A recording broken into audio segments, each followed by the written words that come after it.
puente natural entre los dos mares y el continente americano, y el calor y fuerza de nuestra diversa y laboriosa población, de casi 60 millones de habitantes, nos hacen una región estratégica en el mundo, con la generación de energías limpias, de mejores condiciones para el comercio intrarregional y de una mejor conectividad y logística. Construimos una región de desarrollo y progreso para nuestras poblaciones y para estar preparados ante nuevos desafíos. La región que hoy tenemos es gracias a los diferentes momentos de nuestra historia, en los que hemos buscado un acercamiento más estrecho como región, dándonos cuenta de la necesidad de continuar fortaleciendo la integración como instrumento para el desarrollo de nuestras naciones. ¿Qué te parece si marcamos juntos un nuevo punto en la historia de nuestra región? SICA, 8 países construyendo una región de oportunidades.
Es importante la vacuna, así como continuar con otras medidas de prevención, en lo que progresa la vacunación para todos los sectores de la población. Los primeros en recibir la vacuna son el personal de salud y adultos mayores o en condiciones de salud subyacentes para COVID-19 grave. Por eso debemos seguir guardando la distancia mínima de 2 metros, usar mascarilla y lavar continuamente nuestras manos y utilizar alcohol gel. Cuando nos unimos para combatir la COVID-19, vacunándonos y siguiendo las medidas de bioseguridad, el virus no tendrá dónde ir, reduciendo así su propagación y contagio. acelerando el fin de esta pandemia. Combatir y erradicar la COVID-19 es tarea de todos. Las vacunas nos acercan, son seguras y salvan vidas. Síguenos en nuestras redes sociales Secomisca SICA. Damos inicio entonces.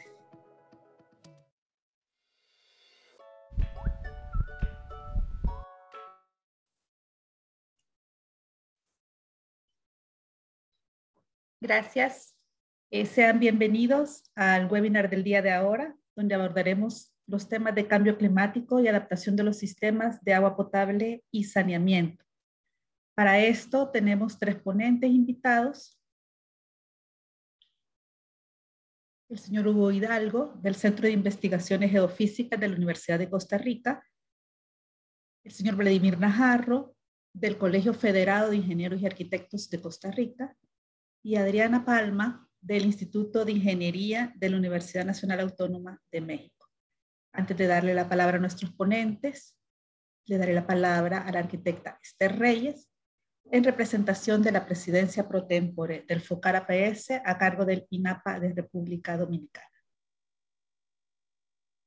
Muy buenas tardes. Reciban todos y todas un cordial saludo de la presidencia pro tempore de República Dominicana, del Foro Centroamericano y República Dominicana de Agua Potable y Saneamiento, FOCAR APS, representada por el licenciado Wellington Arnaud, director ejecutivo del Instituto Nacional de Aguas Potables y Alcantarillados, INAPA, y una servidora.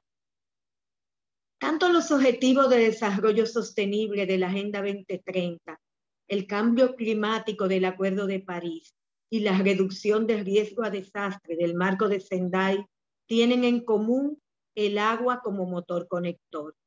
Ante la incertidumbre climática, como dice ONU Agua, el agua es un factor que facilita y limita al mismo tiempo la capacidad de la humanidad para mitigar el cambio climático y adaptarse a él. Felicitamos al Grupo Temático de Gestión de Riesgo y Cambio Climático por la iniciativa de esta serie de webinarios y esperamos que disfruten y saquen provecho de lo que hemos preparado para ustedes. Gracias.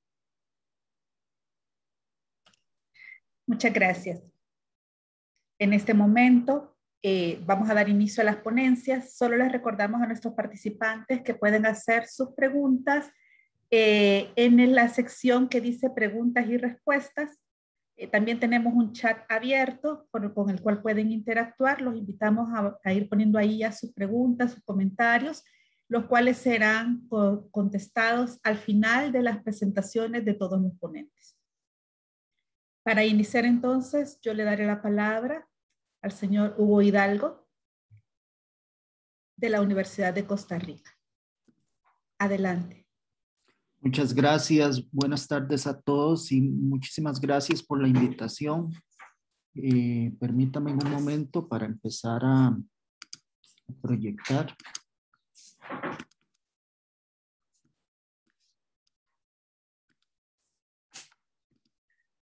Bueno, hoy les voy a hablar un poquito sobre los modelos de circulación general, los modelos climáticos que se usan para proyectar el clima en América Central y hacer estimaciones acerca de cuáles van a ser los efectos futuros del cambio climático. ¿Cómo han cambiado el clima y las observaciones? Antes que todo voy a hablar un poquito de lo que han dicho las observaciones en la parte observada, en la parte histórica, y después voy a hablar un poco sobre lo que dicen los modelos hacia el futuro. Los datos observados de temperatura, precipitación al lado izquierdo, temperatura en el medio y el índice de Palmer calculado mediante esos dos índices anteriores, la precipitación y la temperatura, indican que si bien es cierto la precipitación no ha cambiado mucho en América Central, ustedes pueden ver que las tendencias, solo se muestran las tendencias significativas en aquellos lugares en donde hay regiones cerradas con una línea negra. Entonces ustedes pueden ver que la precipitación, o sea, las lluvias no han cambiado mucho a través del tiempo. No se está poniendo más lluvioso, no se está poniendo menos lluvioso, más seco, con excepción de algunos ciertos lugares, aquí en Costa Rica especialmente. Y sin embargo, la temperatura de la región sí tiene muchas regiones, muchas subregiones en las cuales la temperatura ha ido en aumento. Y hay unos pocos lugares también en los cuales se ha enfriado significativamente. Pero la combinación de esas temperaturas con la precipitación nos dan en algunos lugares regiones en las cuales la sequía ha ido en aumento. Por ejemplo, aquí lo azul sería que la sequía ha ido en aumento, el color está inverso, y lo rojo es que ha ido en disminución. Entonces, ustedes pueden ver que hay ciertas regiones en las cuales la sequía ha ido en aumento en la región. También esto se puede ver no solo en esa base de datos de rejillas, sino también se puede ver en estaciones meteorológicas. Como digo, la precipitación no ha cambiado mucho a través del tiempo, salvo ciertas excepciones, las cuales están señaladas con triangulitos rellenos, ya sea en una dirección que el triangulito apunta para abajo o en otra que el triangulito apunta para arriba. Pero la mayoría de las tendencias no han sido significativas, mientras que en la temperatura sí hay un aumento evidente y consistente en la mayor parte de América Central. También la temperatura que representa por medio de la evapotranspiración potencial la demanda de agua de la atmósfera ha ido en aumento, como se ve en esta diapositiva que está aquí, la B del lado izquierdo. La temperatura ha ido en aumento significativamente, la evapotranspiración potencial ha aumentado, mientras que las lluvias no han cambiado. Esto es una combinación ideal para indicar que la aridez pueda estar aumentando. Y sin embargo, si nosotros vemos los índices de aridez para ver si la aridez ha ido en aumento o en disminución, todavía esos cambios no han sido significativos en muchas de las estaciones meteorológicas que analizamos, con excepción, yo no sé si lo ven, es difícil de ver, pero aquí en Guanacaste ha ido en aumento en la aridez, y también cerca de la frontera de Costa Rica con Panamá también se da ese caso, que más bien va para abajo. Entonces, lo que sigue es monitorear a ver si la aridez va a ir en aumento hacia el futuro. Tal vez estos datos fueron del 70 al 99, y es indispensable revisar si en los últimos años o ya algunas de esas tendencias de aridez se han convertido en significativas, o si en las proyecciones hacia el futuro de los modelos esas arideces van a aumentar. Hay indicaciones que las temperaturas diurnas de diferentes bases de datos, estos colores representan bases de datos diferentes de temperatura,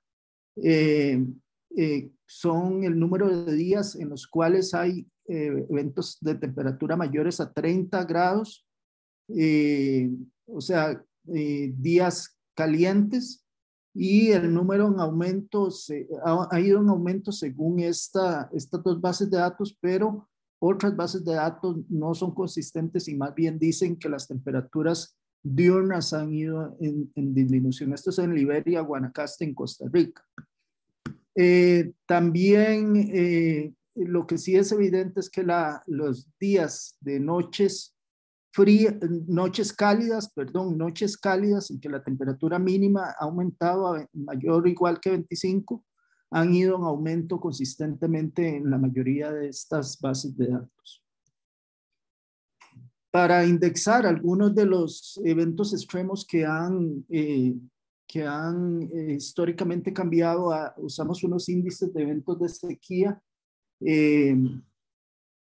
No voy a entrar en detalle por falta de tiempo de qué es lo que significa cada uno de estos índices. Los de arriba, el párrafo de arriba, son para temperatura y los de abajo son para precipitación. Pero, por ejemplo, por dar un ejemplo, este es el R10 milímetros, es el número anual de días en que la precipitación fue mayor que 10 milímetros. Y son considerados número de eventos de precipitación alta, y así de otra manera son el R20 que es el índice de número de días con precipitación muy alta. Entonces, cuando estos índices tienen tendencias positivas hacia arriba, es que los extremos están cambiando. Así que aunque la precipitación puede que los totales anuales, los acumulados anuales no estén cambiando, de la manera en que esté lloviendo sí puede estar cambiando. De hecho, cuando vemos esos índices, las tendencias de los índices, se ve que algunos de ellos tienen más o menos tendencias significativas que están indicadas por símbolos rellenos, pero no hay una gran consistencia en todas. Tal vez de lo único que parece ser algo que ha ido en aumento es en Costa Rica, que hay una aglomeración de estos triangulitos negros que indican que los eventos lluviosos han ido en aumento. Esto es de 1970 al 2010. Y bueno, aquí lo podemos ver también en este índice, en este R95 no tanto y en este tampoco, pero aquí sí vuelve a aparecer en RX1 de. Entonces, hay cierta evidencia de que los eventos de lluvia están siendo más intensos en Costa Rica, pero no es una señal generalizada en toda la región. Y yo voy a hablar un poco ahora sí de los modelos climáticos en la región. Los modelos climáticos son modelos en los que se resuelven las ecuaciones físicas de geofísicas y tienen ciertas aproximaciones, ciertas suposiciones, cierta física, ciertas limitaciones, y entre más global se saquen las conclusiones es mejor.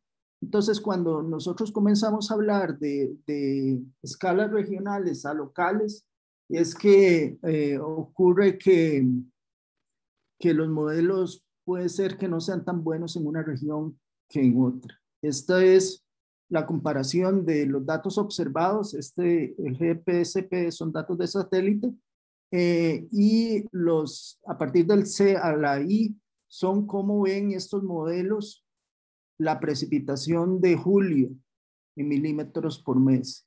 Entonces ustedes pueden ver que esta reproducción de la precipitación no es tan buena como uno quisiera, y especialmente la zona de convergencia intertropical que está aquí. Para temperaturas sí son mejor los modelos. Estos, por cierto, es la familia de modelos que no es la última, es la que está antes de la última y se llama CEMIP 5.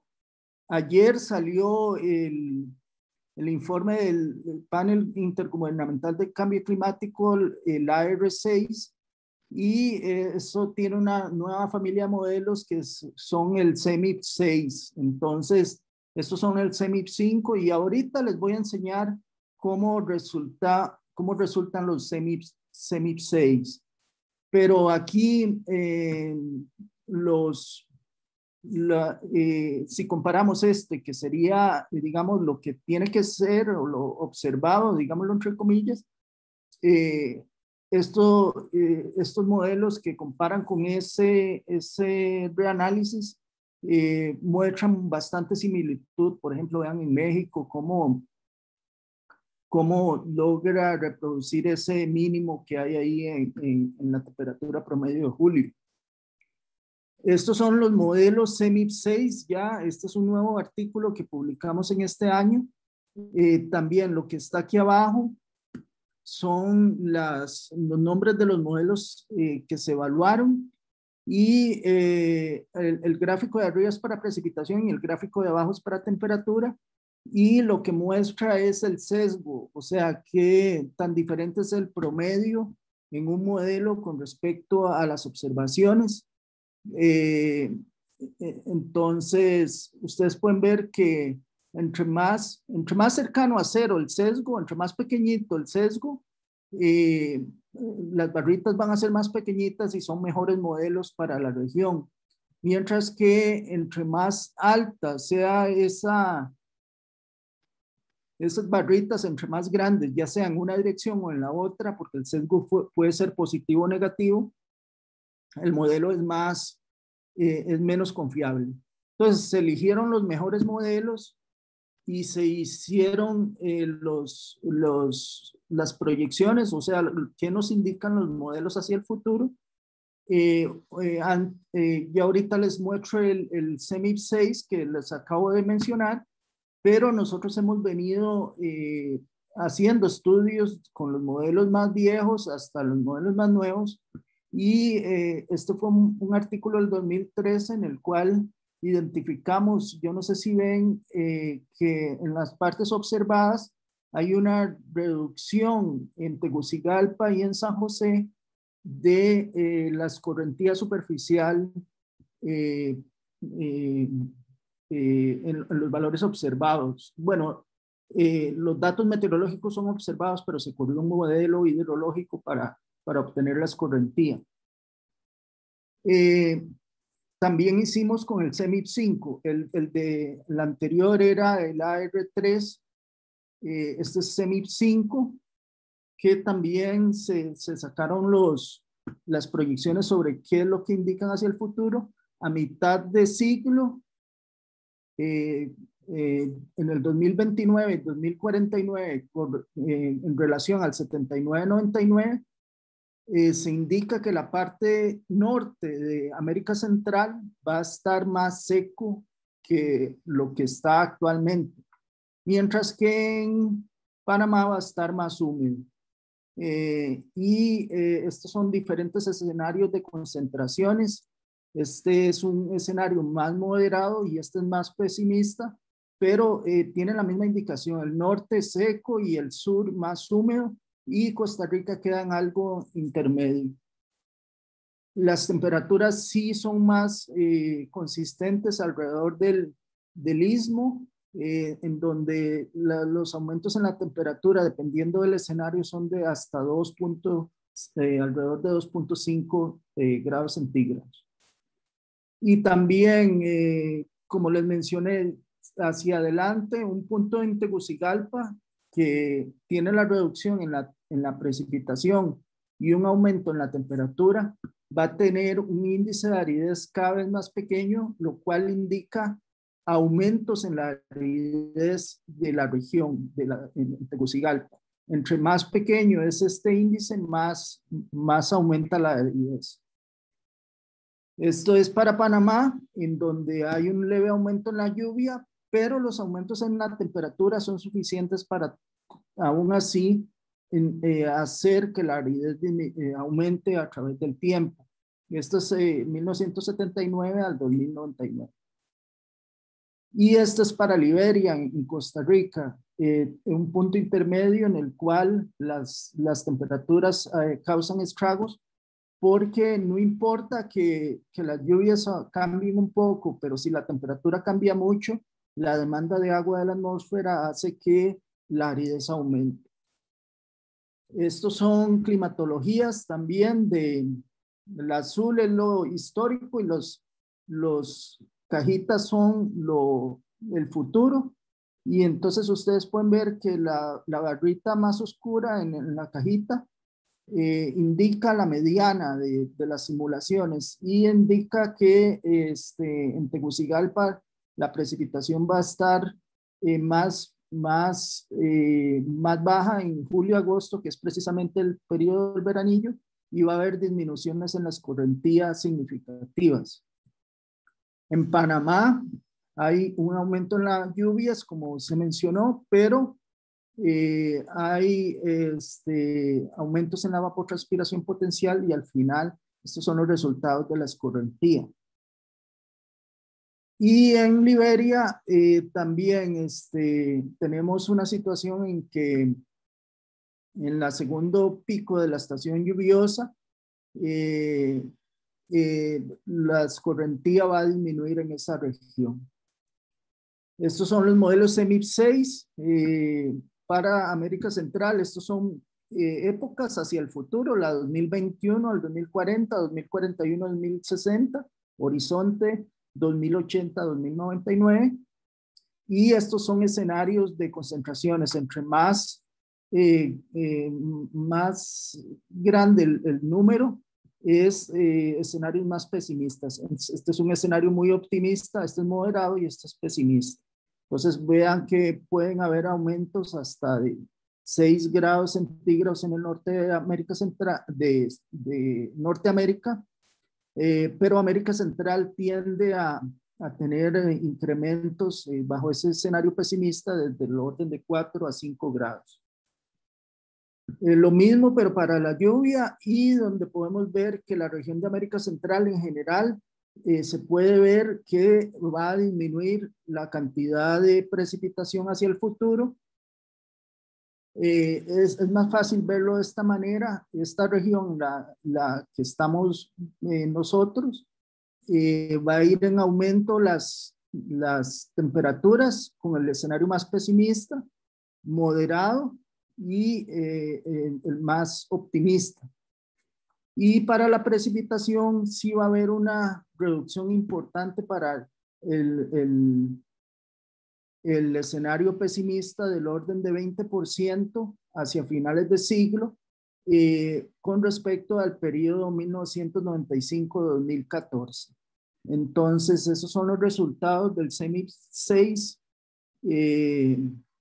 Y en conclusión, los cambios significativos en la temperatura hacia el calentamiento han sido detectados en los datos históricos.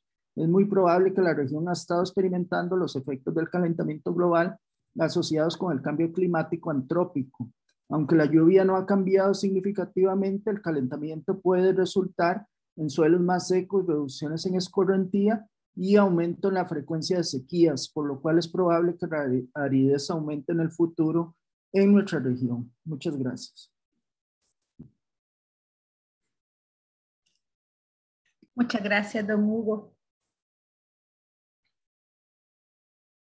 Antes de continuar, solo queremos recordarles sobre nuestras redes sociales, las grabaciones de estos webinars, de este ciclo de webinar en los temas de cambio climático y gestión de riesgos, así como los webinars desarrollados el año pasado, están disponibles en nuestro canal de YouTube y también en nuestra fanpage de Facebook. También pueden encontrar las grabaciones. Ahora le daremos la palabra para continuar al ingeniero Vladimir Naranjo, del Colegio Federado de Ingenieros y Arquitectos de Costa Rica. Adelante. Muchas gracias, Mayla. Buenas tardes a todas y todos. Un segundo nada más para presentar. Me indican cuando logran ver la presentación. Le confirmo que se ve. Perfecto. Muchas gracias. Buenas tardes a todas y todos. Para mí es un placer estar acá compartiendo con ustedes.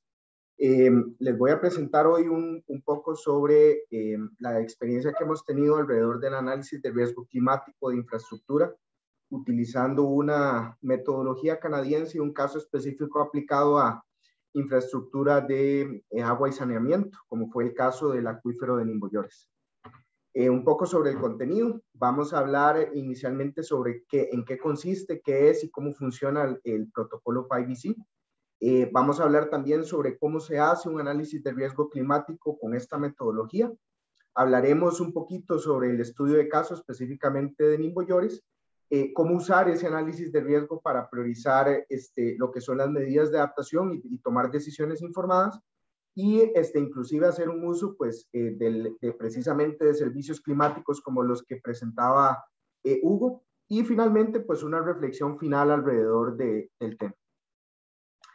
El protocolo PIBC es una herramienta, una metodología canadiense que nace alrededor entre el 2005 y el 2008 en Canadá. Se hace un grupo de expertos por parte de Ingenieros Canadá, donde establecen, con base en la ISO 31000, pues una metodología que mediante la cual se puedan analizar los componentes de la infraestructura y su vulnerabilidad ante los impactos del cambio climático.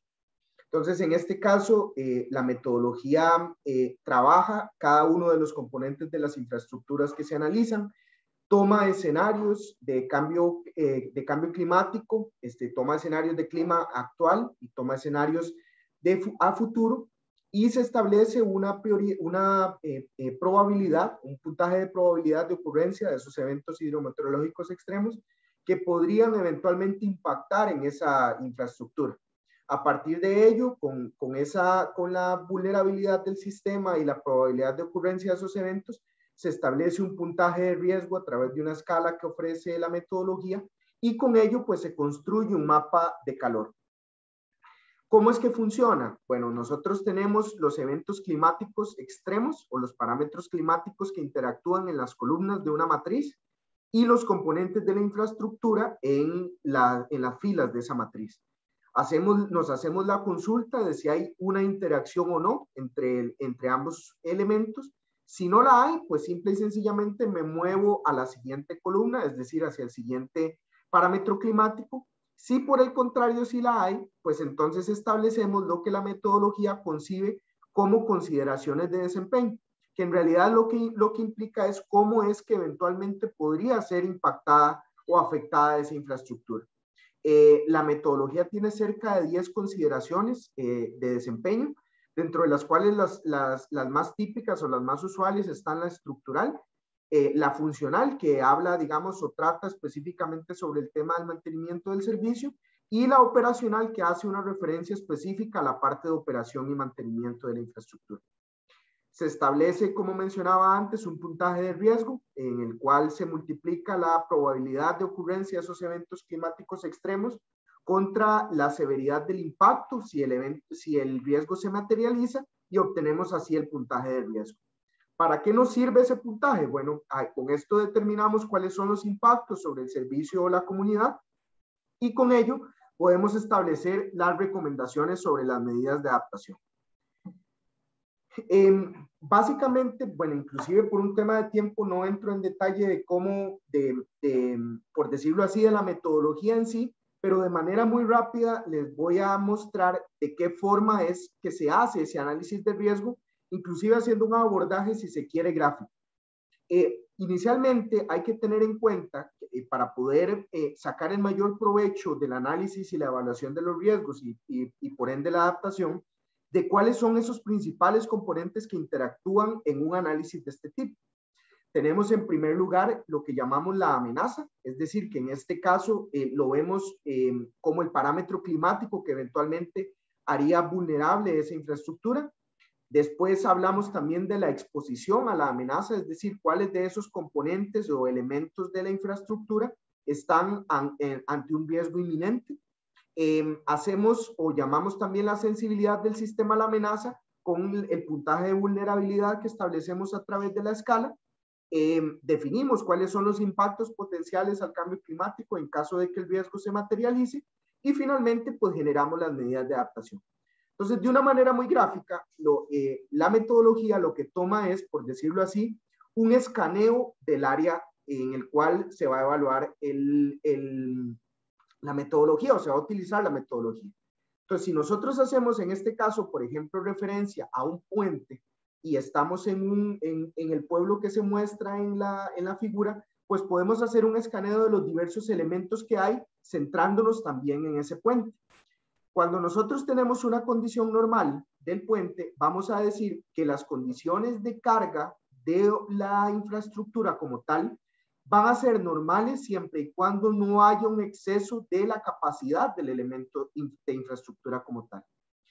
Cuando tenemos un evento climático, cuando tenemos precipitación o tenemos vientos, tenemos temperatura, etcétera, podemos inclusive hablar que cuando tenemos una tormenta y se nos incrementa la solicitación de esa infraestructura, pues podemos llegar a tener una carga adicional. Si ustedes lo ven en el grafiquito pequeño en la esquina inferior derecha de la imagen, dice que la carga adicional no supera la capacidad y por ende, pues la infraestructura, a pesar de que hay una tormenta, se mantiene en servicio. Sin embargo, cuando ya hay eventos extremos que impactan la infraestructura, pues claramente ya tenemos una solicitación de carga que va más allá de la capacidad de la infraestructura. Y en esos momentos es cuando, bajo las condiciones normales de operación, ya no son normales, sino que se excede ese umbral, pues tenemos una carga que nos lleva a la falla. Así es como funciona y así es como se van estableciendo cuáles son los elementos y el análisis que se hace para poder establecer el análisis de riesgo. Entonces, ¿cómo es que funciona? Bueno, nosotros tenemos una infraestructura X enmarcada en una matriz que vamos a construir y lo que hacemos es que analizamos si con el impacto del cambio climático vamos a tener un desplazamiento. Es decir, hay muchos, inclusive lo vimos en la presentación preliminar de Hugo, hay eventos que se van a volver más frecuentes y más extremos. Por lo tanto, si este es el caso de esa infraestructura y tenemos un desplazamiento de la probabilidad de ocurrencia de esos eventos e inclusive de la severidad, pues vamos a tener que los riesgos, en este caso de la infraestructura, nos vamos a mover hacia una zona, por decirlo así, de riesgo roja. En este caso, lo que vamos a buscar es precisamente la adaptación de esa infraestructura. ¿A través de qué? A través de una evaluación o un análisis de vulnerabilidad y por ende una gestión de los riesgos que nos permitan hacer esa infraestructura adaptada al cambio climático. Eso fue precisamente lo que hicimos en el caso de Limbo Llores. El Limbo Llores es un acuífero que está ubicado en la zona norte de Costa Rica, en Guanacaste. Específicamente está emplazada el acueducto como tal en Santa Cruz, y ahí tuvimos la oportunidad de trabajar con 14 asadas, 14 acueductos rurales de la zona de Guanacaste, más adicionalmente con el personal de la AIA, en este caso específicamente en el caso de la infraestructura del campo de pozos. El camino que nosotros seguimos para hacer ese análisis y que requiere que se sigue ante cualquier evaluación y análisis de riesgo utilizando una metodología, no inclusive, no digamos solo el PIBC, sino cualquier metodología de análisis de riesgos, pues tenemos visitas al sitio, tenemos inclusive entrevistas y talleres con los diferentes personas involucrados, tanto equipo profesional como personal de operación y mantenimiento. Estudiamos los datos que recibimos, construimos las matrices, analizamos la información, hacemos una validación mediante talleres que realizamos en conjunto con el equipo de trabajo y generamos las medidas de adaptación para buscar precisamente la resiliencia de esa infraestructura. En el caso específico de Limbo Llores, hicimos 30 matrices. Hay que recordar, como lo decía al inicio, tenemos matrices para el clima, llamémoslo clima actual, a hoy en día, y que ese hoy en día implica lo que ha pasado de aquí hacia atrás, y adicionalmente, pues lo que pasa a clima futuro. Entonces, teníamos 14 asadas más el AIA, tuvimos 15 aplicaciones, en el caso de los escenarios actuales, 15 aplicaciones en el caso de los escenarios futuros para 30 matrices. Las interacciones que vimos en el flujograma que les presentaba, 8,160 interacciones en total. De esas interacciones logramos determinar que un 278% fueron una evolución de los riesgos medios en este caso, y un 707% fue el incremento en los riesgos altos de esa infraestructura, tanto de las asadas como de la IA. ¿Qué fue lo que hicimos? Y aquí es importante entender una cosa. Cuando nosotros hacemos un uso de servicios climáticos como los que exponía Hugo, hay que tener en cuenta que cada infraestructura tiene su particularidad. A pesar de que se pueden establecer algunas líneas similares entre una infraestructura y otra, es necesario hacerlo, pues en este caso, personalizado para cada infraestructura. En este caso, nosotros construimos con cada una de las asadas y con el equipo de la AIA un informe de análisis de riesgo y una propuesta de adaptación para cada una tanto de las organizaciones como de la institución como tal. En esas, a nivel general, de las medidas de adaptación logramos encontrar que entre infraestructura y mantenimiento fueron las principales, la mayor cantidad de medidas de adaptación que se tuvieron. Cuando hablamos de infraestructura, es instalaciones inclusive nuevas que ahorita les voy a presentar de manera muy rápida, y adicionalmente pues algunas en cuanto a la parte de operación y mantenimiento. Inclusive tuvimos la oportunidad de encontrar algunas medidas que era necesario implementar desde el punto de vista de la administración de las asadas como tal, pero estas fueron en este caso la minoría. De esta manera nosotros encontramos, y que aquí es importante mencionar una cuestión, es que en el caso específico de Nimboyores y de la zona norte de nuestro país, donde está emplazada el proyecto, no teníamos cercanía de estaciones meteorológicas. Entonces, uno de los insumos que se logró realizar con el proyecto fue la inversión de cerca de $40,000 para comprar 3 estaciones tipo Campbell, totalmente equipadas para establecer, y que fueron en este caso dotadas al área de estudios básicos de la IA, para establecer, por decirlo así, una base que a partir de este momento, y en este caso la entrega fue el año pasado, tratar de empezar a generar una base de datos sólida para poder tener proyecciones a futuro, y que inclusive los servicios climáticos y la información que puedan tener los expertos en clima, pues sea justo, digamos, en el lugar o en un lugar de impacto tan significativo para el acuífero como lo es en este caso en Nimboyores. Adicionalmente encontramos o realizamos un diagnóstico, como les decía, totalmente personalizado de las 14 asadas y del campo de pozos, donde se les generó un diagnóstico y un manual de operación y mantenimiento electromecánico para que pudieran precisamente priorizar sobre la inversión en infraestructura. Adicionalmente, pues trabajamos en la capacitación del personal de operación y mantenimiento de esas asadas, también inclusive con la participación de alguna gente de la comunidad, para ir hablando, en este caso, no solo del tema de cambio climático, sino sobre la necesidad de tener pues una infraestructura adaptada al cambio como tal. Y finalmente, pues le generamos de manera muy general algunos mapas de riesgo donde utilizamos información disponible tanto de la Comisión Nacional de Emergencias como con algunos registros que se tenían sobre, por ejemplo, identificación de zonas vulnerables a inundaciones, riesgos, por ejemplo, de incendios forestales, entre otras cosas. Las 3 estaciones meteorológicas, lo que hicimos fue una triangulación. En este caso lo trabajamos específicamente con la unidad de estudios básicos o el área de estudios básicos del Instituto Costarricense de Acueductos y Alcantarillados, y emplazamos las 3 estaciones en 3 lugares estratégicos que nos permitieran tener datos para pues, ir construyendo, como les decía, una base de datos sólida para poder tener servicios climáticos bastante precisos a futuro. Estas son 3 fotografías de las 3 estaciones meteorológicas que se lograron instalar. Adicionalmente, en ese diagnóstico que les comentaba de la infraestructura, encontramos infraestructura con vida útil 0, donde habían inclusive ya tubos que estaban completamente rotos, dañados, había tubería expuesta, había tubería con material inadecuado o no apto según la legislación vigente, tubería que había cumplido su ciclo de vida útil.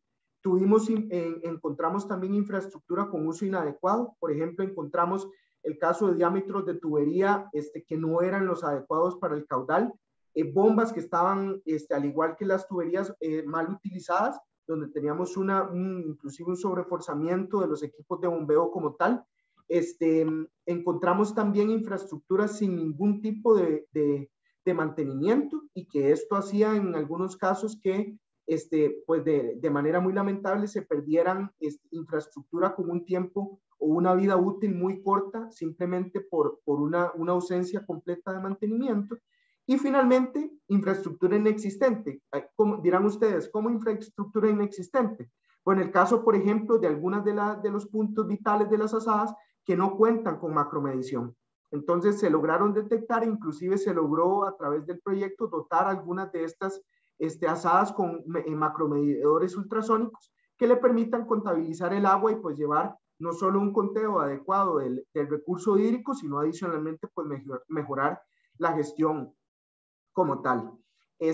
Fueron 11 los informes que logramos construir de diagnóstico totalmente orientado a cada una de las asadas, y al mismo tiempo se les dio un manual de operación y mantenimiento a esas asadas para que puedan mantener su infraestructura, pero sobre todo trabajar en la priorización de esas medidas de adaptación a un futuro, de tal manera que se pudieran atacar las que tuviesen mayor riesgo asociado en este momento, e inclusive algunas que tal vez tenían un riesgo medio o inclusive un riesgo bajo, pero que el esfuerzo que requerían por parte de la administración de la SADA era muy pequeño desde el punto de vista económico, inclusive algunos con una inversión de cero, que era un simple ajuste en algunas cuestiones específicas para poder pues bajar el riesgo y poder tener infraestructura adaptada.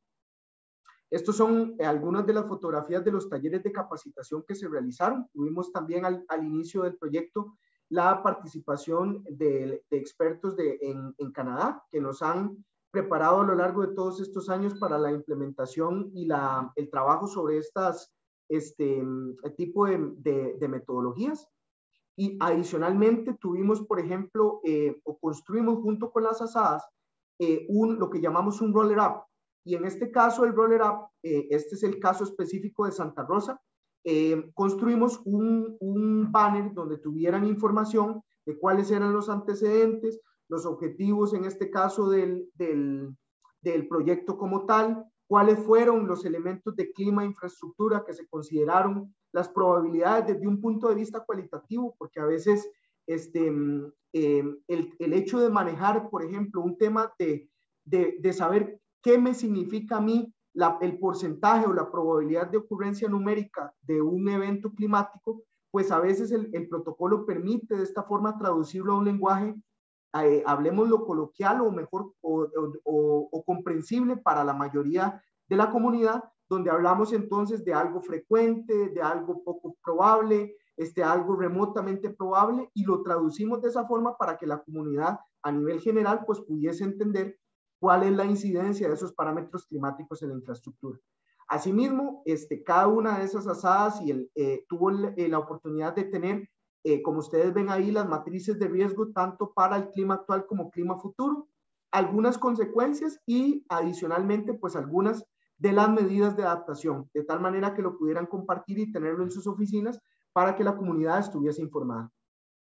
Finalmente, y tal vez comentarles un poco, a partir de la experiencia que hemos tenido acá, comentábamos ahora antes de iniciar con José, nosotros, Costa Rica fue el primer país a nivel mundial en utilizar la metodología, y somos el tercer país en Latinoamérica que ha utilizado esta metodología. La metodología ha utilizado en Brasil y en Perú. Yo he tenido la oportunidad de participar en las 3 aplicaciones de la metodología, y es bastante flexible, pero también a partir de la experiencia que hemos desarrollado vimos la oportunidad de realizar algunas mejoras, y es así como a partir, esta es una publicación en Twitter de la iniciativa de el Ministerio Federal de Medio Ambiente, Protección de la Naturaleza y Seguridad Nuclear de Alemania, donde nos hicieron un artículo técnico donde mencionaban el trabajo que hemos venido haciendo desde el 2020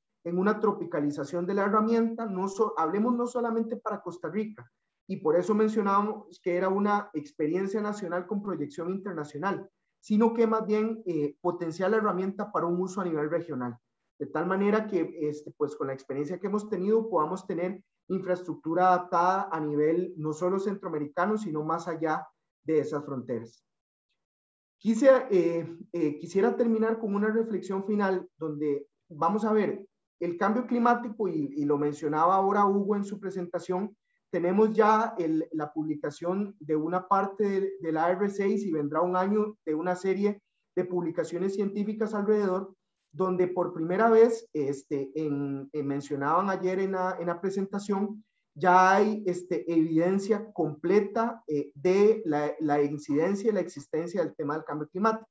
Pero también tenemos que ser conscientes nosotros como responsables de infraestructura y como seres humanos también, que tenemos algunos, por decirlo así, oportunidades de mejora en las cuales a partir de nuestra gestión podemos tratar de evitar y ayudar en este caso, no solo pues trabajar en el tema de cambio climático, sino a veces a un nivel de gestión de la infraestructura. Les pongo esa imagen. La tubería que ustedes ven acá a su derecha es una tubería de agua potable, precisamente del acueducto de Nimboyores. Esa tubería que ustedes ven a mano izquierda es una tubería de desfogue pluvial. Y lo que uno se hubiese preguntado es, bueno, en algún momento resolvieron, ya no hay, por decirlo así, una reconstrucción de la vulnerabilidad, por llamarlo de alguna forma, pero lamentablemente la infraestructura quedó hacia el final. Y este tipo de cosas, donde no solo en este caso no llevamos la imagen que les presentaba de la matriz, donde no mitigamos, en este caso, no gestionamos el riesgo más bien, sino que en este caso lo provocamos, estamos poniendo una tubería de agua potable directamente en una salida de desfogue pluvial. Y es algo que tal vez en ese sentido hay que tener presente. Misma cosa desde el punto de vista de la gestión municipal. Nosotros acá en Costa Rica tuvimos hace poco más de una semana un evento en una comunidad que se llama Turrialba, donde vemos, por ejemplo, el río, en este caso el río Colorado, que atraviesa la ciudad como tal, y vemos las líneas de color amarillo de una publicación que hizo un colega, donde esa debe ser la franja de respeto del río. Y sin embargo, a pesar de que esa franja teóricamente existe, pues no se respeta y vemos construcciones a lo largo del cauce e inclusive un entubamiento del cauce como tal.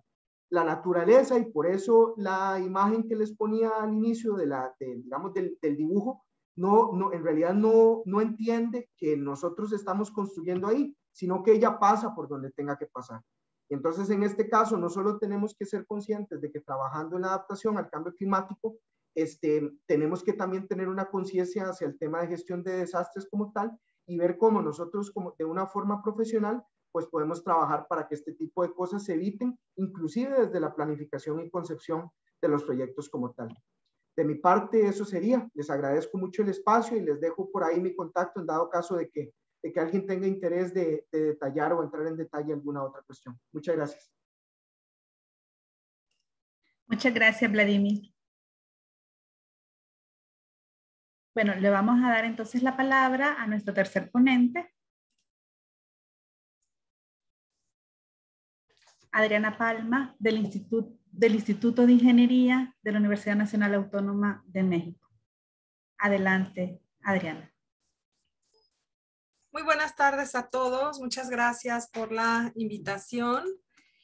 Y bueno, empiezo con mi presentación. Como saben, es recarga acuífera gestionada como un medio de adaptación para el cambio climático. Y pues bueno, sabemos que en la historia de la Tierra el clima ha cambiado en diversas ocasiones. La mayoría de estos cambios naturales se atribuyen a variaciones muy pequeñas en la órbita terrestre que cambian la energía solar que recibe nuestro planeta y ocurren en miles o millones de años. Este proceso últimamente ha cambiado, por supuesto, por las acciones humanas. Apenas el día de ayer, el Grupo Intergubernamental de Expertos de la ONU, hablando del cambio climático, pues sacó unas conclusiones muy específicas que podemos ver en la pantalla y pues que por supuesto somos los humanos los que estamos generando este calentamiento y la única forma de detener este calentamiento es acabar con las emisiones de gases de efecto invernadero. Cuanto más se tarda, más caliente se pone y los impactos del cambio climático son severos en todas las regiones del planeta. Nadie se escapa de estas consecuencias y van a empeorar. Y algunos cambios son irreversibles, incluso en los escenarios de emisiones más bajas. Y pues por supuesto también tenemos que el metano se está disparando. Entonces hay una alerta en referencia al cambio climático. Cambiando un poco de tema, siempre me gusta hablar mucho de la importancia del agua subterránea. Como saben, es la materia prima más explotada en el mundo, por eso su relevancia entre muchas otras cosas. Y dada la rapidez con que estamos consumiendo las reservas de agua subterránea, necesitamos un esfuerzo global coordinado para determinar cuánto nos queda y las acciones futuras que tenemos que hacer para asegurar un aprovechamiento sustentable y renovable de las aguas subterráneas. Un inconveniente en relación a las aguas subterráneas es que los datos e información disponibles son simplemente insuficientes para caracterizarla bien. Decimos que, pues como no lo vemos, es un recurso invisible que le tenemos que dar visibilidad y con eso una importancia y una mayor atención. Y su escasez, por supuesto, está asociada al aprovechamiento no sustentable y al cambio climático. ¿Cuál es el impacto que se percibe o que se estima en relación con con el aprovechamiento? Bueno, es lo que ya vivimos día a día. ¿Cuál es el impacto que tenemos por este aprovechamiento no sustentable de las aguas subterráneas? Pues por supuesto el descenso de los niveles, degradación o deterioro de la calidad del agua, problemas de hundimiento o colapso del terreno, que en la Ciudad de México lo vemos a cada cuadra, la afectación en los sistemas de flujo de agua subterránea, y hay unos impactos ecológicos muy importantes de todos los ecosistemas que dependen del agua subterránea y que a veces no les damos una visión o no les damos un estudio específico. Y pues, por supuesto, hay avance de intrusión de agua de mar en los acuíferos costeros. Yo creo que esto es muy importante para todo Centroamérica, que su mayor extensión es con la costa, ¿no?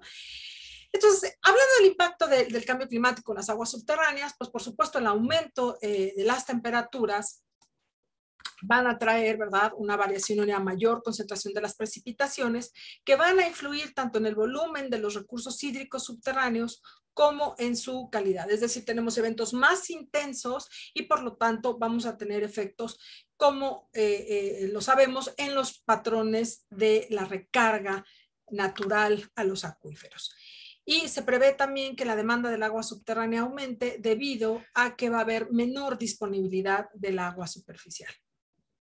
También es probable una alteración de la interrelación de los ecosistemas, con los ecosistemas acuáticos, como lo mencioné anteriormente, y por supuesto una posible desertificación de los suelos. Esto tiene por supuesto un impacto importante en la agricultura, en la industria y por supuesto pues para el abastecimiento humano. Algo que me gusta también mucho mencionar y que es muy importante que reflexionemos es la escala del agua subterránea. La escala del agua subterránea es muy distinta a la del agua superficial, es muy distinta de hecho a la escala humana, a los términos, a las gestiones políticas públicas, ¿no? Sabemos que las escalas del agua subterránea, como se presenta en esta gráfica, si comparáramos en una escala exponencial en términos de horas, comparando entre ríos, biota, por ejemplo, atmósfera, ríos, agua en el subsuelo, humedales, lagos. El agua subterránea es la que tiene una mayor escala de respuesta en términos de su ocurrencia, movilidad y sistemas dinámicos.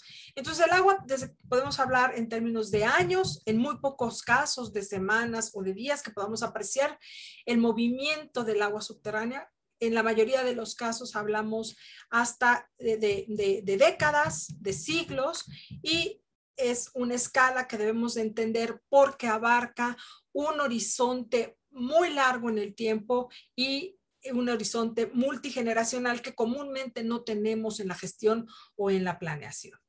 Entonces, estos efectos que estamos identificando en términos del cambio climático, pues creemos que se va a manifestar en un transcurso de los próximos 100 años. Es decir, si nos regresáramos o si tuviéramos otra visión, los efectos que nosotros hoy recibimos en el agua subterránea son las acciones que se hicieron hace 40, 50, 100 años. Entonces, el problema radica en el largo tiempo de reacción de esos sistemas, y también hay algo muy importante que decimos que los sistemas de agua subterránea tienen una memoria que pueden convertirse en una bomba de tiempo ecológica. Lo que sucede hoy hoy proyecta su sombra hacia el futuro y afecta las condiciones de vida de nuestros bisnietos. Entonces creo que es algo muy importante que tenemos que reflexionar de este compromiso que tenemos con las generaciones futuras. ¿Cómo podemos ser resilientes o por qué el agua subterránea va a ser la estrategia o la medida de mitigación o de resiliencia ante el cambio climático? Pues es la mayor reserva a nivel mundial, es donde tenemos una mayor capacidad de aprovechar el agua. para nuestro futuro, y por lo tanto es esta reserva estratégica para luchar contra los impactos del cambio climático y los problemas de sequía y contaminación de agua superficial. ¿Qué tenemos que hacer? Debemos de hacer acciones específicas muy enfocadas a la innovación y a la gobernanza de este recurso, y por supuesto es necesario analizar y cuantificar los impactos que vamos a tener en términos de calidad y cantidad de las aguas subterráneas, y también no debemos dejar, ¿verdad?, cuáles serían de estudiar cuáles serían los efectos sociales, económicos y ambientales, así como los riesgos que hay para la población y los ecosistemas dependientes. Debemos identificar y evaluar la influencia del cambio climático sobre diferentes tipos de acuíferos y sobre diferentes condiciones climáticas. Tendemos a generalizar, y el agua subterránea, siempre que analizamos proyectos enfocados a agua subterránea, decimos que son a la medida, a la carta. Cada sitio tiene sus características específicas. También es importante incrementar la concientización del público sobre la importancia y vulnerabilidad de los recursos hídricos subterráneos, favorecer una cultura del agua para, pues, tener a una sociedad informada, es una sociedad involucrada. Y estas acciones son las que repercuten en mayor medida. Siguiendo con estas acciones, debemos de ampliar e integrar métodos de monitoreo terrestres y satelitales con el fin de mejorar la identificación de los impactos. Ya tenemos nuevas tecnologías que podemos aprovechar para mejorar los estudios a una escala regional. Y finalmente, promover el incremento en el almacenaje del agua subterránea en acuíferos. Debemos de tratar de ahorrar, de almacenar agua en los acuíferos, para crear una mayor seguridad hídrica, previendo los impactos, así como llevar a cabo estudios de caso, de preferencia enfocados en regiones afectadas por sequías con regularidad.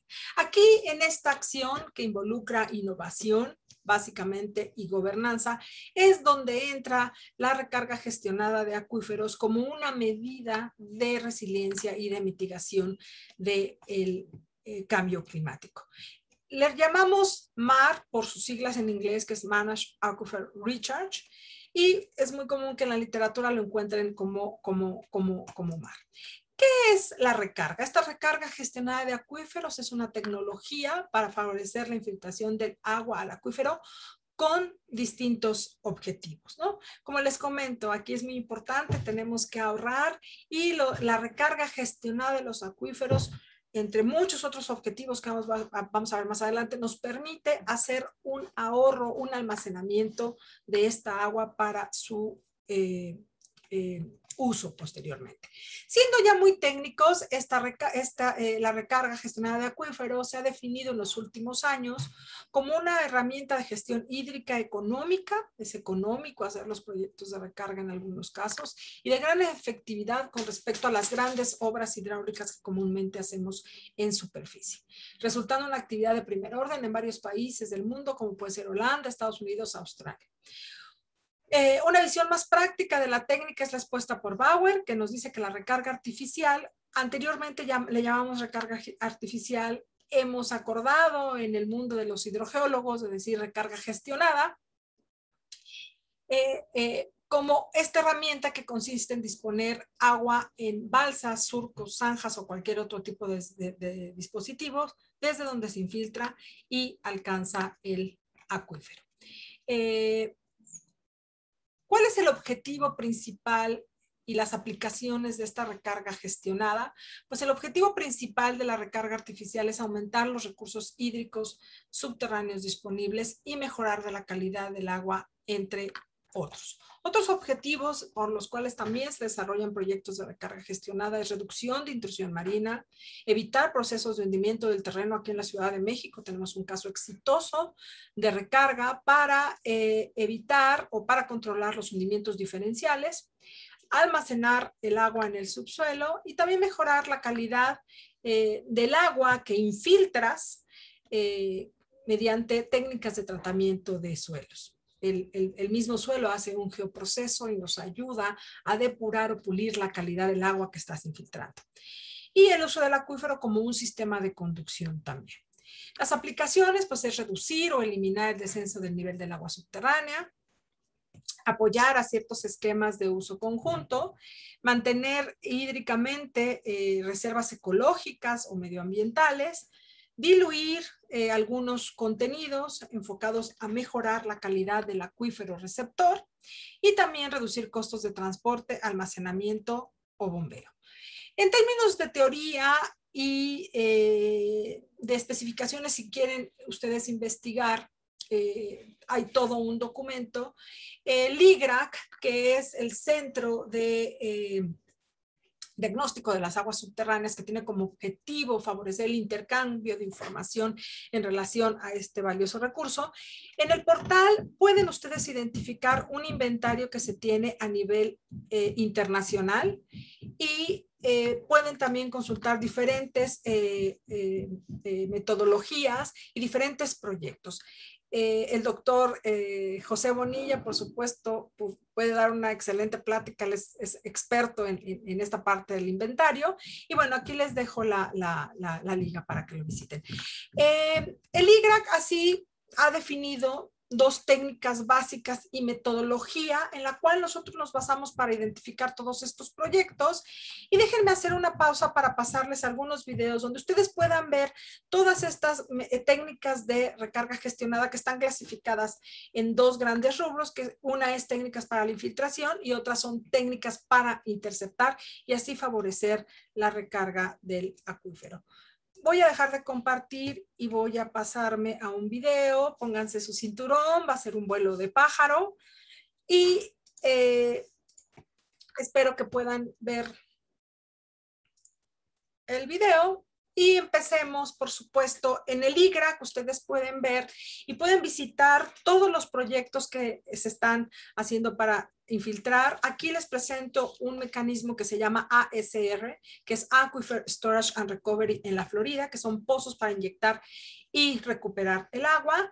Aquí nos vamos a la parte de Arizona, donde se tienen lagunas de infiltración. Déjenme alejarme un poco. Podemos ver estas grandes extensiones donde se hace desvío, ¿verdad?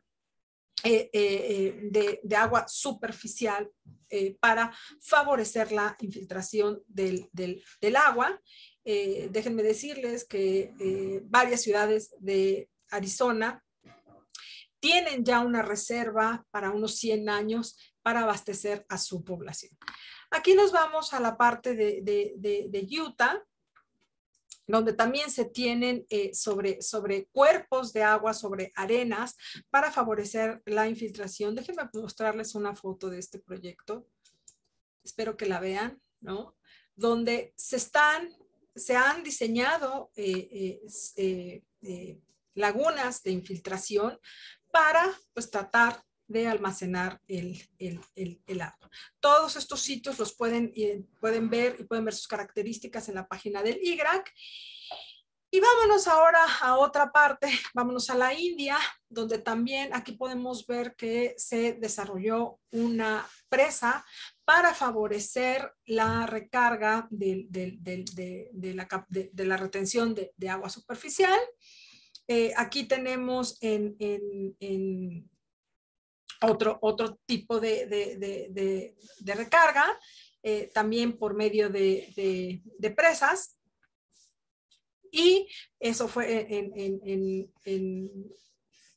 en Australia. Y pues finalmente quiero terminar con el proyecto del cual nos sentimos muy orgullosos en México, que lleva más de 15 años operando exitosamente, con muchos beneficios ecológicos y con muchos beneficios para la conservación del acuífero, que son las lagunas de infiltración en San Luis Río Colorado, en el norte del país. Quise presentarles de forma muy práctica, no solamente teórica, de estos proyectos de recarga que son exitosos en todo el mundo. Y déjenme continuar con la presentación ya para el cierre final. La recarga, por supuesto, no es la panacea. Como les decía, los proyectos tienen que ser estudiados a detalle. Y bueno, hay muchos retos a vencer en estos proyectos. Por supuesto, Una es pues la subida del nivel de aguas subterráneas, es decir, debemos de cuidar el riesgo a inundaciones, especialmente en acuíferos no confinados. Una parte es la calidad del agua, es analizar esta mezcla hidrogeoquímica. Cuando tú infiltras agua o recargas agua al acuífero, debes de ver esa mezcla de esta agua con el agua nativa, el agua que contiene el acuífero. También tenemos un reto en la eficiencia del sistema y, por supuesto, los riesgos de la salud. Los acuíferos son muy delicados, son muy propensos a ser contaminados. Otro reto muy importante y que siempre va a suceder y que es muy importante, es el tema más relevante en términos de recarga, que es la colmatación, taponamiento o clogging, y se entiende por colmatación o clogging, por el término en inglés, al proceso de acumulación de materiales sobre la superficie del agua, y presenta el problema técnico más importante. Aquí podemos ver fotos donde se genera esta costra, ¿verdad?, de colmatación. Esta es una foto en San Luis Río Colorado, en las lagunas de infiltración. Esto es en un pozo, ¿verdad? Cómo se forma esta costra que tapa o reduce la infiltración de los proyectos de recarga. Y aquí estamos viendo un pozo de infiltración y de absorción en Ciudad Universitaria, donde pues se tiene que hacer toda una rehabilitación. ¿Por qué es importante el clogging? Porque va a ocurrir, pero hay una parte a favor, que se puede controlar y manejar. Aquí les dejo una liga a un video de YouTube. El doctor Martin Russell nos dio una conferencia que grabamos y lo tenemos disponible para compartirlos a ustedes, hablando específicamente de los problemas de colmatación y de cómo manejarlos. A manera de resumen, ¿cómo es que la recarga gestionada nos va a ayudar para mitigar o controlar los efectos del cambio climático? Si hablamos básicamente de 4 efectos, que sería el aumento de temperaturas, los cambios en las precipitaciones, los cambios en estos climas extremos y el incremento del mar, las soluciones que nos va a dar la recarga gestionada en estos problemas o impactos en relación, por ejemplo, a la evaporación, evapotranspiración, demanda de agua, pues es que podemos, por supuesto, aumentar el almacenamiento, podemos generar mayor humedad, etcétera. En términos de un decremento de disponibilidad, escorrentía o humedales, o producción de energía hidroeléctrica, la recarga nos puede ayudar en la autopurificación, almacenamiento fuera del río, restauración, establecimiento de las aguas subterráneas y otros eventos. Hablando de los climas extremos, que es inundaciones y sequías, los acuíferos siempre pueden ayudarnos a amortiguar los impactos en ambos casos, ¿no? En las inundaciones es la infiltración de estos flujos extremos, y en sequías pues nos permite, ¿verdad?, recurrir a nuestras reservas que después podemos reponer para mitigar estos efectos. En términos de intrusión de agua salada, pues existen numerosos casos de generar pozos o barreras de pozos que detienen la intrusión marina. Los comentarios finales en términos del cambio climático, de las aguas subterráneas y de la recarga gestionada, y pensando en el agua en término global, pues el agua no es un negocio, eso sí lo tenemos que pensar. Y también los efectos o las reformas que queramos hacer no son inmediatas, es un proceso no lineal y muy pocas veces resulta en una situación en la que todos ganen. Entonces tenemos que hacer una reflexión. Se debe de considerar las condiciones futuras para realizar acciones por etapas y con compromisos para las generaciones futuras, y debemos fomentar una interacción más estrecha entre las agencias públicas, las universidades y el sector privado, que es un tema clave. Muchas gracias. Muchas gracias, Adriana.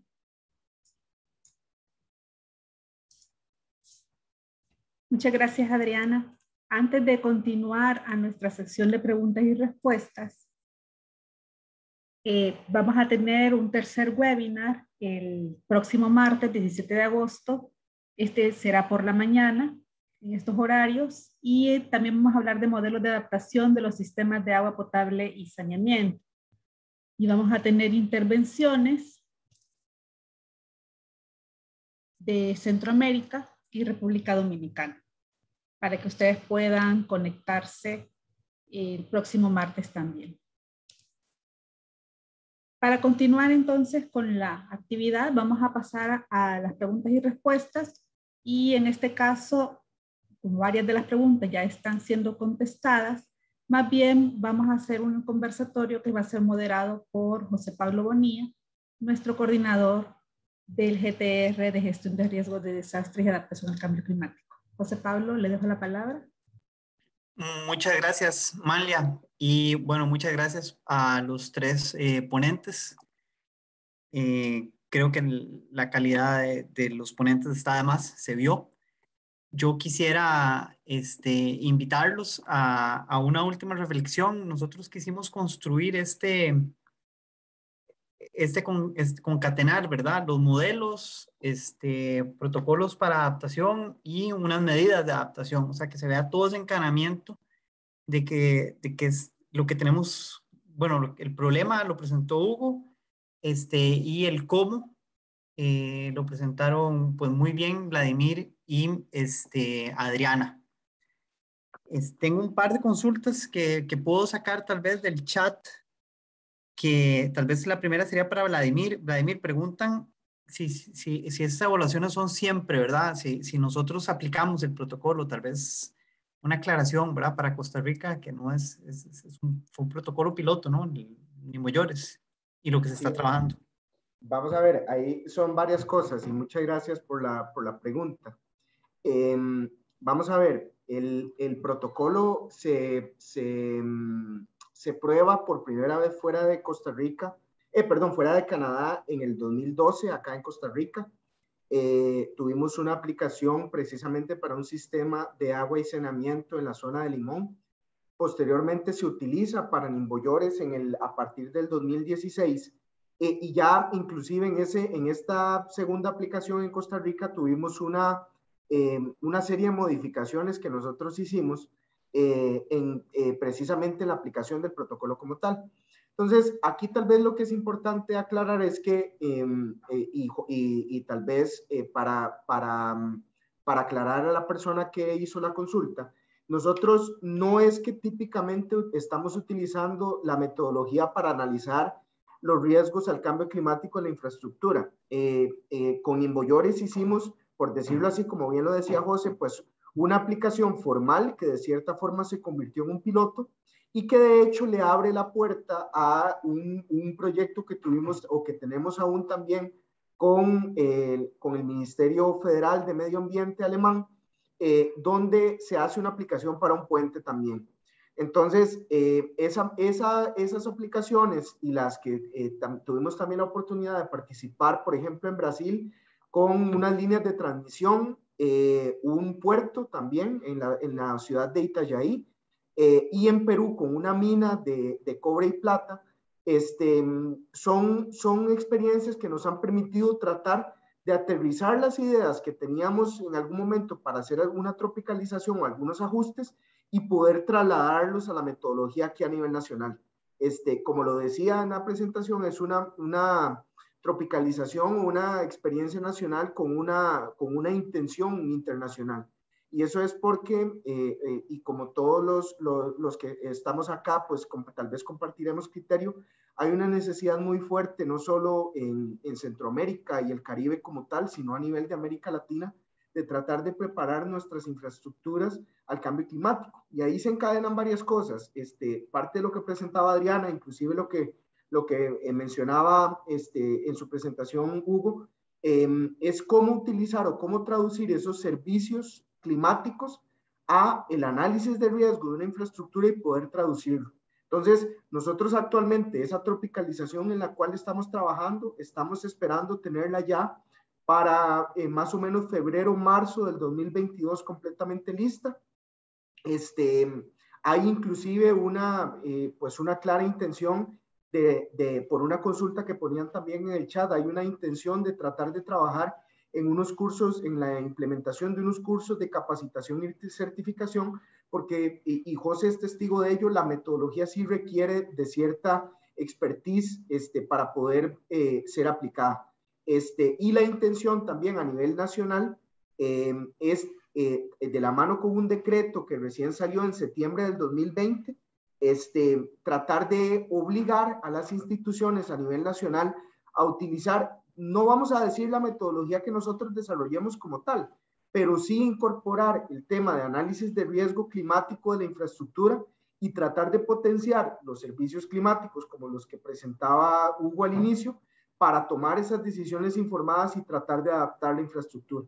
Entonces, actualmente no es de carácter obligatorio, pero sí se busca ya a través de ese decreto del gobierno central, un decreto ejecutivo, de convertirlo en una cuestión de carácter obligatorio.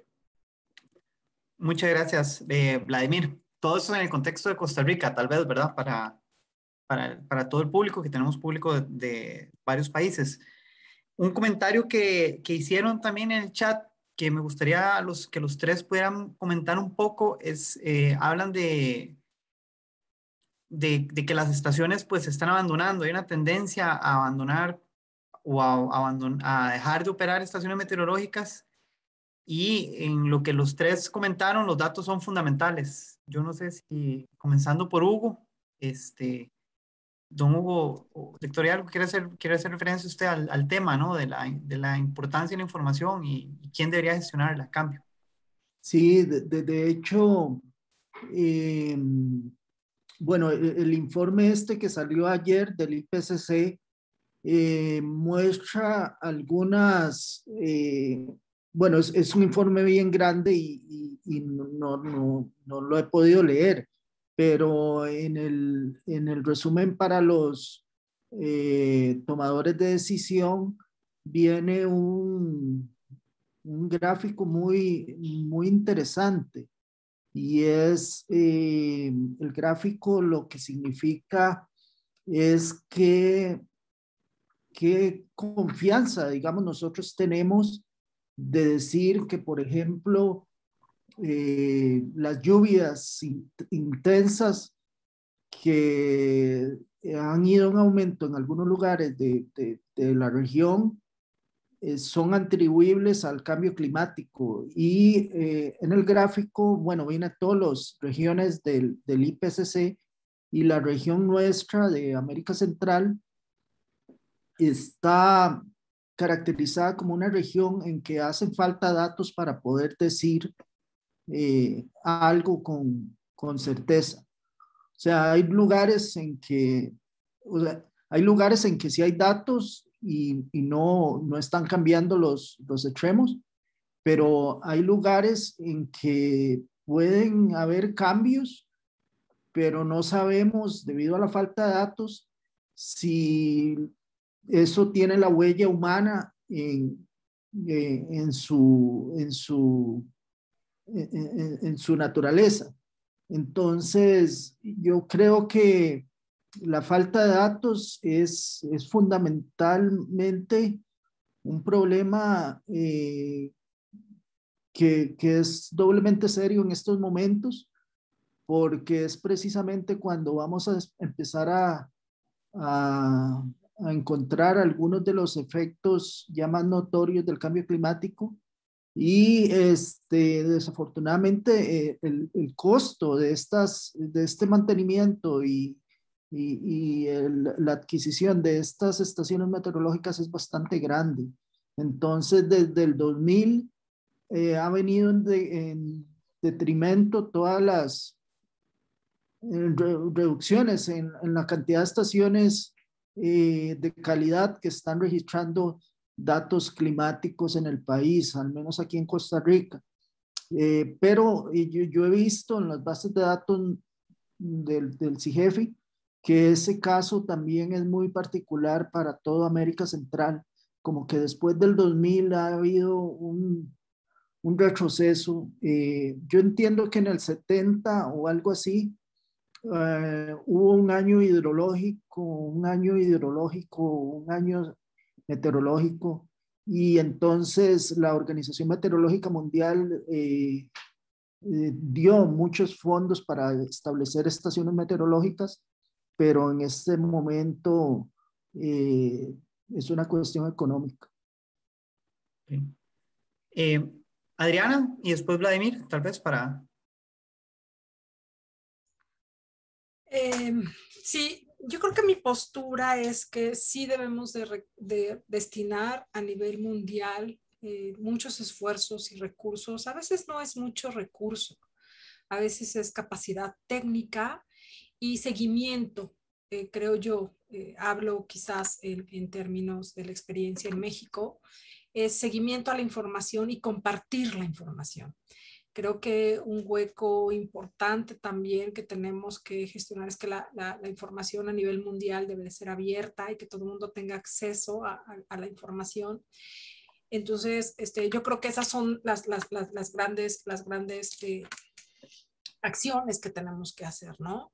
Compartir información, dar seguimiento a lo que ya tenemos registrado, no perderlo y seguir con los registros.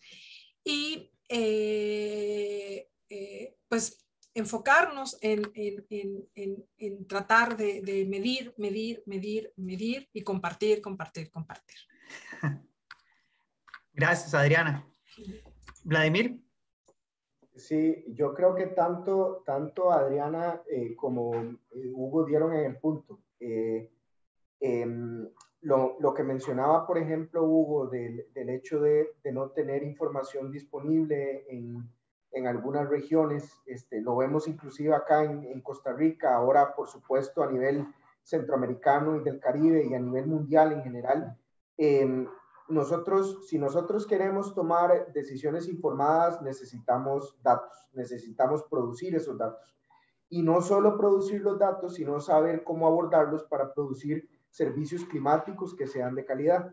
En la medida en que esos datos sean abiertos, como lo mencionaba Adriana, pues en esa medida podremos tener inclusive la creación de capacidades en producción de servicios climáticos que nos ayuden, por ejemplo, enfocándolo específicamente en el análisis de riesgo, pero también viéndolo, por ejemplo, en un estudio de una recarga de un acuífero, en un estudio, por ejemplo, hidrológico, cuando se quiera analizar una huella de inundación, tan solo para mencionar un ejemplo, etc. Yo creo que aquí no solo es porque, porque eso es importantísimo. Si nosotros no tenemos datos y hacemos los análisis de riesgo en suposiciones, pues por supuesto que esas suposiciones, ya aparte de la incertidumbre que como tal tienen los modelos, porque eso hay que tenerlo claro, toda proyección y todo modelo, todo análisis tiene su incertidumbre asociada. No podemos pretender, porque hay muchas personas que pretenden que se diga que en el 2030 a las 4 de la tarde va a llover tantos milímetros de lluvia. Eso es humanamente imposible. Y lo que se tiene que entender es cómo trabajar los datos de tal manera que se puedan reducir esas incertidumbres a través de la construcción de esos modelos de una manera científica y adicionalmente pues tratar de potenciar el uso de esos servicios.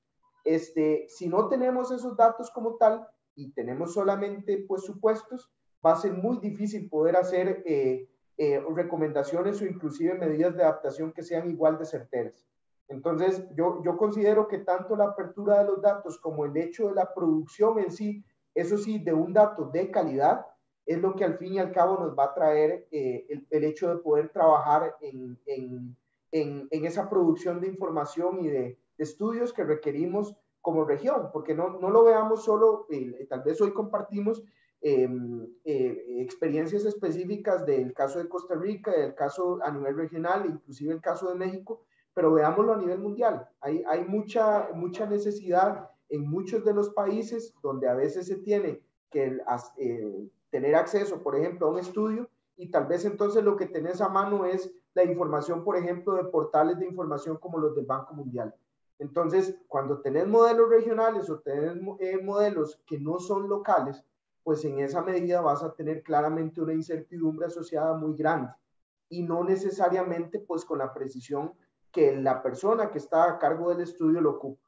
Así que yo creo que aquí es importante tratar de entender en eso, en que hay necesidad de inversión en infraestructura, hay necesidad de la construcción del dato, hay necesidad de dar ese seguimiento que mencionaba Adriana, porque no se nos tiene que olvidar que esas estaciones requieren cierto mantenimiento y tal vez se ve el hecho o se tiene en la cabeza el hecho de hacer la inversión, colocar la estación y pues ahí muere, ¿no? Si nosotros hay que darle también asignar un presupuesto para dar ese mantenimiento a estas estaciones y saber también que, pues, que eso cuesta dinero. Entonces yo creo que eso engloba un poco un poco del comentario que hacía tanto Hugo como Adrián. Muchas gracias. Y bueno, muchas gracias a los tres. Si alguno tuviera algún comentario final, este es el espacio. Y si no, de parte del grupo temático, bueno, de parte del FOCAR, del Foro Centroamericano y República Dominicana de Agua Potable y Saneamiento, agradecerle a los participantes por su tiempo, a los ponentes por el espacio, por compartir con nosotros estas excelentes experiencias, todo el conocimiento que tienen. Quedamos atentos a consultas, a comentarios, nos pueden escribir, ya sea por las redes. Manlia, si puedes compartir, por favor, la página del SICA para que le quede a todos por dónde pueden ver esta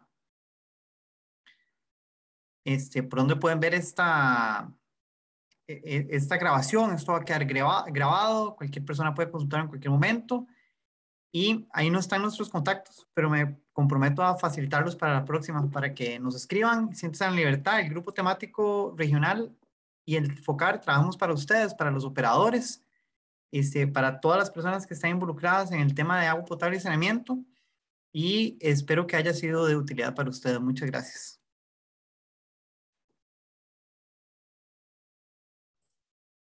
Bueno, de esta manera damos entonces por finalizado el webinar de ahora. Agradecemos al SICA por el apoyo y a los participantes también. Gracias. Muchas gracias. Muchas gracias. Muchas gracias. Muchas gracias. Muchas gracias por la invitación. Buena tarde. Gracias por la invitación.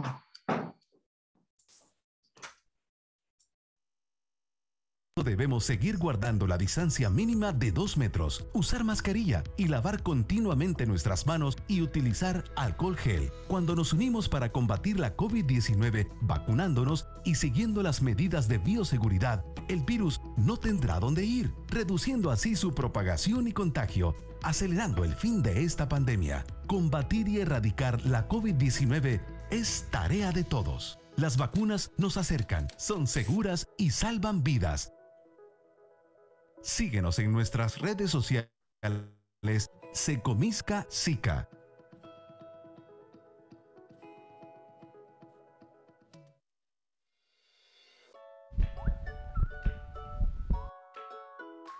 Somos el corazón de América, una región nacida en hermandad. Somos una tierra llena de legado ancestral, un esplendor sin igual. Somos un mosaico de tradiciones y cultura vibrante. Somos un pulmón del planeta que da vida al 12% de la biodiversidad del mundo. Somos Centroamérica.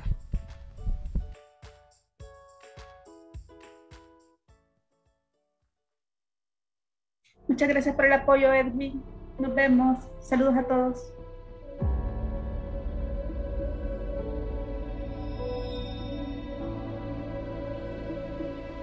Saludos, hasta luego.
nuestra diversa y gran riqueza natural, nuestros preciados patrimonios culturales e históricos, nuestra privilegiada posición geográfica en el mundo, puente natural entre los dos mares y el continente americano, y el calor y fuerza de nuestra diversa y laboriosa población de casi 60 millones de habitantes, nos hacen una región estratégica en el mundo, con la generación de energías limpias, de mejores condiciones para el comercio intrarregional y de una mejor conectividad y logística. Construimos una región de desarrollo y progreso para nuestras poblaciones y para estar preparados ante nuevos desafíos.